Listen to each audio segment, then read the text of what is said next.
Throughout history, there's never been an animal that's killed as many people as the Bengal tiger, also known as the Champawat Demon. Over 9 years, this tiger wiped out 436 people. Hundreds tried to hunt it down, but no one could. Neither hunters nor soldiers. Nobody. It got so bad that people started calling it the Demon of Champawat because it was eating humans. Back in 1907, in a small village in northern India, a young girl went out with 2 other women to gather firewood and food for the livestock. After collecting what she could, the girl grabbed her basket and was about to head back home. But just as she took a step, she screamed. Sharp claws dug into her legs, and before she could react, the beast dragged her into the forest. Even though the 2 women heard her scream, they couldn't move. They just listened as her screams faded away, and then she vanished, along with the tiger. She was victim number 435 of the Champawat Demon. In the 19th century, the war between humans and tigers in India was brutal. You'd think there was no way anyone would come out of it alive. Over the course of a century, tigers killed 100,000 people in India, while humans killed 95,000 tigers, including 80,000 in just 50 years, from 1875 to 1925. And all of this happened with the support of the ruling authorities. Even gave rewards to hunters for each tiger they killed. The history of tiger hunting goes way back to the Mughal Empire, where they built relationships with local populations by holding joint tiger hunts. When the British took over, tiger hunting became a game for the elite, and everyone wanted in. Soldiers, even royalty.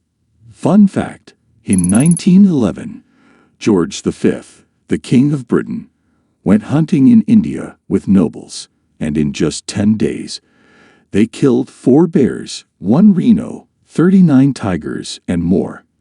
Some of the trophies are still on display at the Royal Albert Memorial in Britain. But it gets crazier. In 1878, the British officially killed 1,579 tigers. The local hunters would team up with the authorities to hunt them down. Sometimes, people would be forced into these hunts, or they'd end up dead themselves.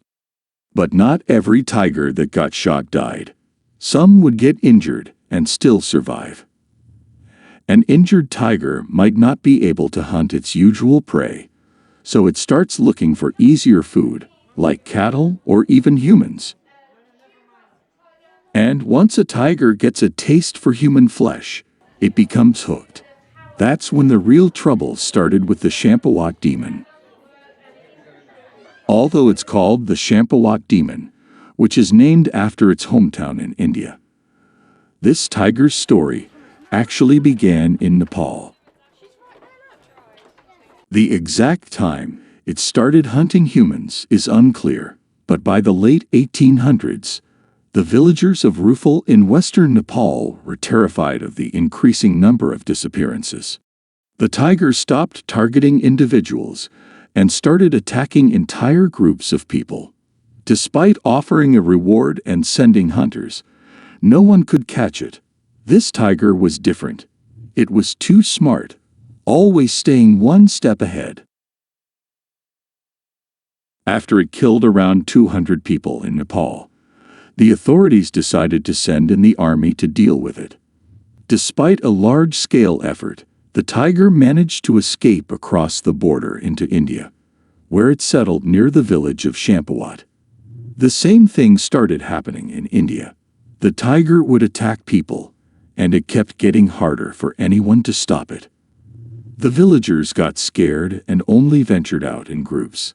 But it didn't stop the tiger. It was unstoppable. Finally, the authorities sent an Englishman named Jim Corbett to deal with it. Corbett wasn't some super experienced tiger hunter. In fact, he'd never killed a tiger before. He usually hunted smaller, less dangerous animals. But what he was really good at was tracking animals. Before he started his hunt, though, Corbett made two conditions.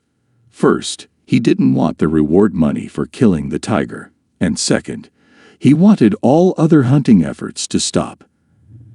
After they agreed, Corbett began his search in 1907. His first stop was a village called Bali in India, where the last victim, that young girl, had been taken by the tiger.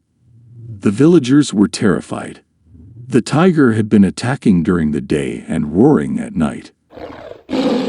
When Corbett started his investigation, he immediately saw the tracks and realized this wasn't a male tiger. It was a female Bengal tiger. Female Bengal tigers are smaller than males. They typically weigh around 180 kilograms, while males can be as heavy as 250 kilograms. The front paws of the males are bigger, and one interesting fact about Bengal tigers is that they have some of the longest canine teeth in the big cat world, sometimes up to 10 centimeters long. They're strong enough to carry prey bigger than themselves for long distances, sometimes over 1,000 meters. Imagine being a person weighing 90 kilograms and carrying a 100 kilograms animal while running. That's how strong these tigers are. Despite these facts, Corbett wasn't prepared for what he was about to face. When he reached the spot where the girl was killed, there was nothing left of her. But on his way back to the village, he got word that the tiger had struck again. This time, it had taken another victim in Champawat. Corbett quickly made his way to Champawat. When he arrived, the villagers were in a panic. They told him the tiger had snatched a woman and was running with her through the trees. Corbett grabbed his rifle and followed the tracks into the forest, but the tiger was a master at hiding. As the night fell, Corbett knew that if he kept chasing it, he'd end up as the next victim. He decided to go back to the village to prepare for one final hunt. Corbett gathered a group of volunteers from the village and stationed them in different spots near the last known trail. He had them make loud noises to scare the tiger out of hiding. When it appeared, Corbett took the first shot, but it didn't kill the tiger. The tiger tried to escape, but Corbett fired again, but missed him, and the tiger disappeared into the forest. But Corbett didn't give up. He kept tracking the tiger, and eventually, he found it limping from its injuries. In a moment of pure anger, the tiger charged at him. But before it could reach him, Corbett fired the final shot. The Champawat Demon was finally dead. And that's the story of the Champawat Demon. If you made it this far, you guys are the real MVVs, our most valuable viewers.